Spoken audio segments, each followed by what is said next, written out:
बिस्मिल्लाहिर्रहमानिर्रहीम, अस्सलाम वालेकुम। Canada without visa. दोस्तों, आप में से बहुत सारे लोगों ने पूछा है कि एक नॉर्थ अमेरिका में जज़ीरा है जिसका नाम है सेंट पियर एंड मैकलोन, जिसकी वीज़ा फ़ीस सिर्फ 9 यूरो है, जो 1,500 से 2,000 रुपये बनते हैं। क्या हम इस आइलैंड के ज़रिए कनाडा में बग़ैर वीज़ा इंटर हो सकते हैं? क्योंकि ये जो आइलैंड है सेंट पियर एंड मैकलोन, ये कनाडा का जो प्रोविंस है न्यू फाउंडलैंड एंड लेब्राडोर, उससे सिर्फ 20 से 25 किलोमीटर दूर है। यानी हाई स्पीड बोट में इन दोनों जगह का जो फासला है वो आधा घंटा लगता है उसको तय करने में। तो क्या वहाँ से कनाडा जाया जा सकता है? बहुत सारे लोगों ने कुछ ऐसी वीडियोस देखी हैं जिसमें लोगों ने कुछ इस तरह के वेज़ बताएं।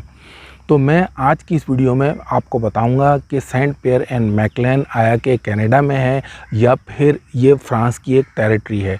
इसकी वीज़ा फ़ीस क्या है, इसका वीज़ा अप्लाई करने का प्रोसेस क्या है, इसके अलावा क्या आप वहाँ से कनाडा जा भी सकते हैं या नहीं। इसी तरह ये वीज़ा लेने के लिए क्या आपको फ़्रांस का भी वीज़ा लेने की ज़रूरत है या इसका वीज़ा अलहदा से अप्लाई किया जा सकता है।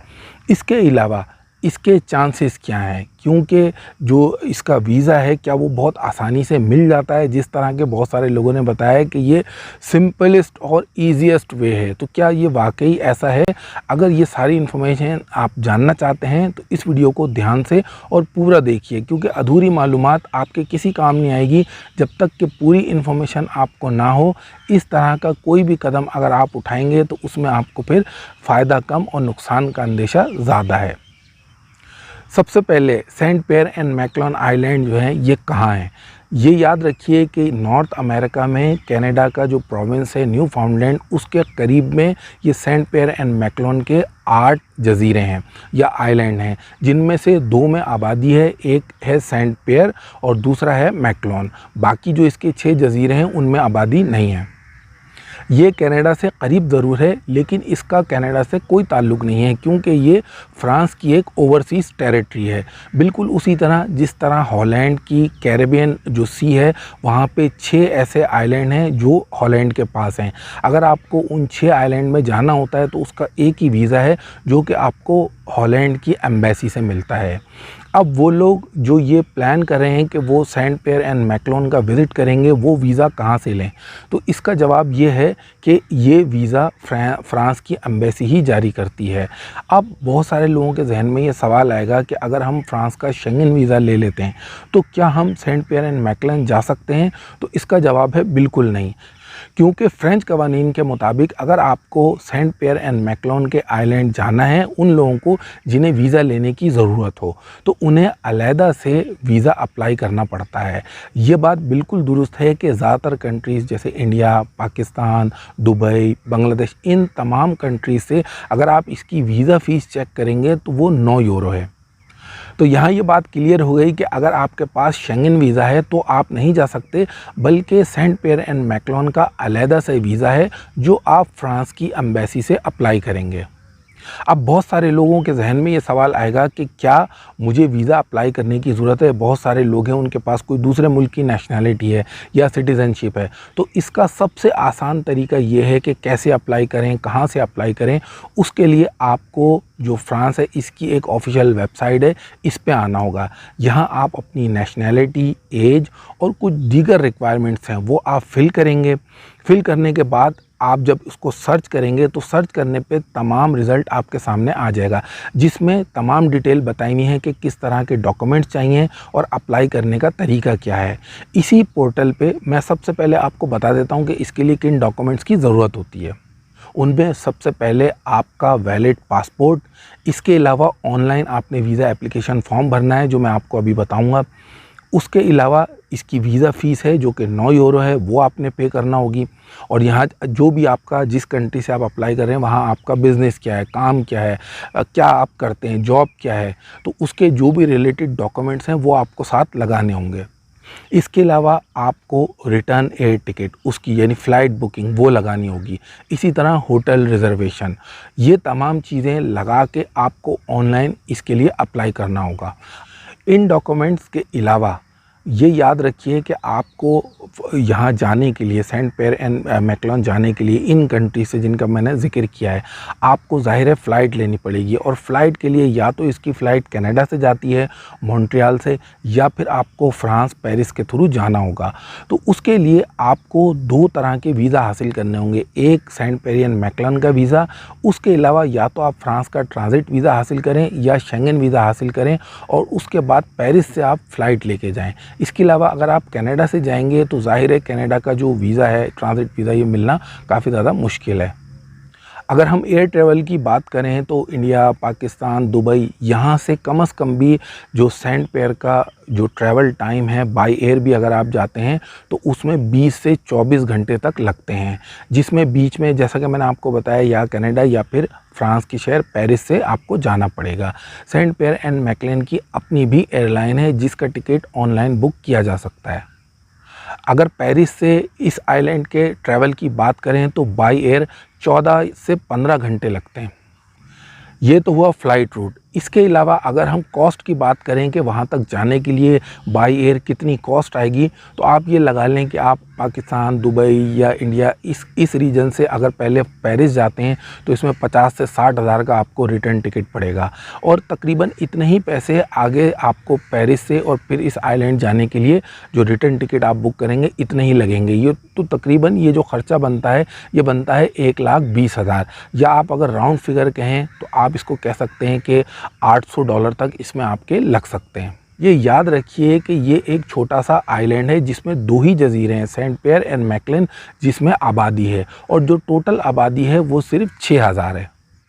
इस आइलैंड में इंग्लिश थोड़ी कम लेकिन ज़्यादातर फ्रेंच ही चलती है क्योंकि ज़्यादातर जो फ्रेंच सेटलर हैं वो यहाँ आबाद हैं। इसके अलावा करेंसी यहाँ पे यूरो चलती है और कैनेडियन डॉलर भी चलता है। तो सेंट पेयर एंड मैकलोन का वीज़ा ये कैसे अप्लाई किया जाए, तो इसके लिए आपको इनकी इस ऑफिशियल वेबसाइट पे आना है। ऑफिशियल वेबसाइट पे आके यहाँ आपने अपना एक अकाउंट क्रिएट करना है और जो डॉक्यूमेंट मैंने आपको इससे पहले बताए हैं वो तमाम डॉक्यूमेंट्स आपने स्कैन करके रखने हैं और आपने सबमिट कर देने हैं। मज़ीद इन्फॉर्मेशन के लिए आप फ्रेंच एम्बेसी की जो वेबसाइट है वहाँ आपको ऑफिशियल ईमेल एड्रेस नज़र आएगा। अगर आपका इस हवाले से मज़ीद कोई सवाल है तो आप उन्हें ईमेल करके अप्लाई करने से पहले पूछ सकते हैं। तो आइए अब उस असल बात की तरफ जो बहुत सारे लोगों ने सवाल किया है जिनको अलग अलग जवाब देना मुमकिन नहीं था, तो उसका जवाब मैं आपको इस वीडियो में दे रहा हूँ। ये याद रखिए कि जैसा मैंने आपको बताया कि ये दुरुस्त है कि सेंट पेरी एंड मैकलोन ये जो न्यू फाउंडलैंड है कैनेडियन प्रोविंस उससे करीब है और यहाँ ट्रांसपोर्टेशन, स्पीड बोट्स, फेरीज़ वगैरह ये चलती हैं। लेकिन अगर आपको किसी ने ये बताया है कि वहाँ पासपोर्ट कंट्रोल नहीं है और कोई डॉक्यूमेंट्स चेक नहीं किए जाते, आप बासानी कनाडा जा सकते हैं, तो ये बात बिल्कुल गलत है। अगर कनाडा से भी कोई सेंट पेरी आता है, चाहे वो कैनेडियन नेशनल हो, तो उसको अपना पासपोर्ट लाजमी शो करना पड़ेगा, अदरवाइज़ वो बोट में सवार ही नहीं हो सकता। इसके अलावा अगर आप फ्रांस से भी वहाँ ट्रैवल करना चाहेंगे तो आपको सेंट पेरी का पहले वीज़ा लेना पड़ेगा, अदरवाइज़ जो एयरलाइन है वो आपको टिकट ही नहीं देगी। इसी तरह अगर आप ये चाहें कि आप सेंट पेरी से आप कनाडा चले जाएं, तो जब तक आपके पास कनाडा का वीज़ा नहीं होगा या आपके पास कोई ऐसा पासपोर्ट नहीं है जिस पे कनाडा वीज़ा फ्री है, तो उस वक्त तक आपको वहाँ से बोट में राइड मिलेगी ही नहीं। जो सेंट पेरी एंड मैकलोन की जो एंट्री रिक्वायरमेंट है उनमें ये चीज़ शामिल है।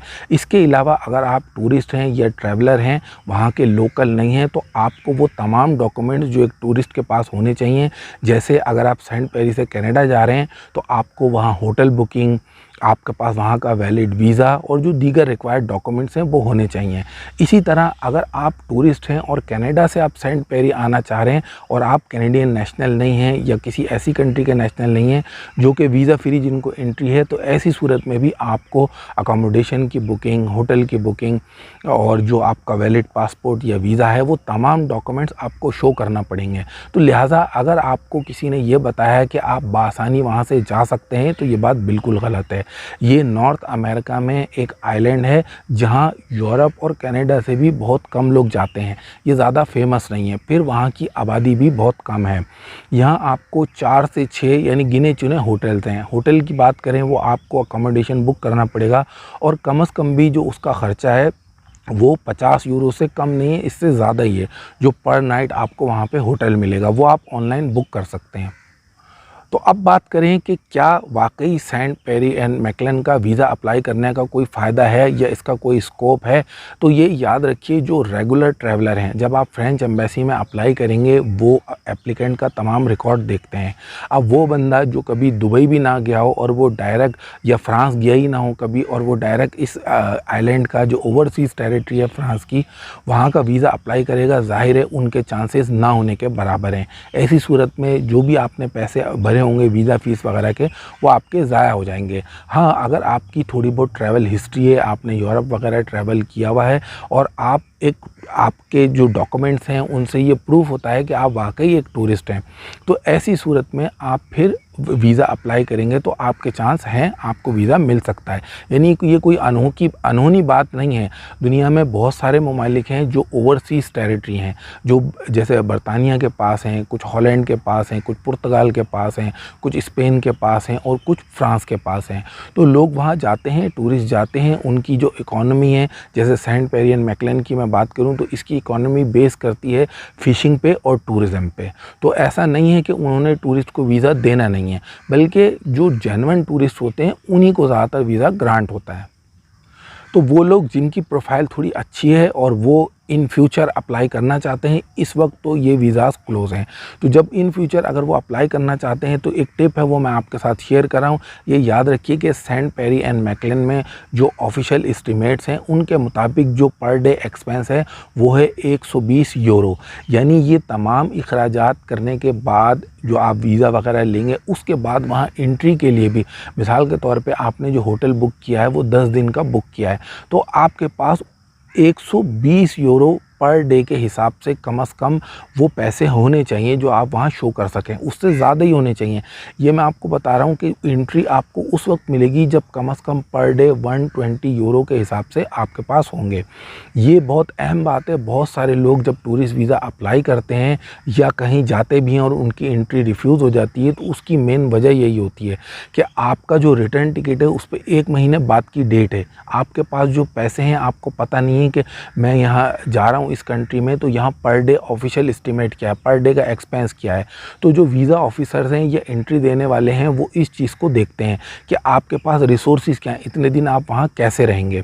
तो इस बात का ध्यान रखिए। सेंट पेरी एंड मैकलन में इस वक्त के जो ऑफिशियल एस्टिमेट हैं 120 यूरो पर डे के हिसाब से एक्सपेंस है। तो आप अपना अगर टूर प्लान करते हैं इन फ्यूचर, आपको इन तमाम बातों को मद्देनज़र रखना होगा।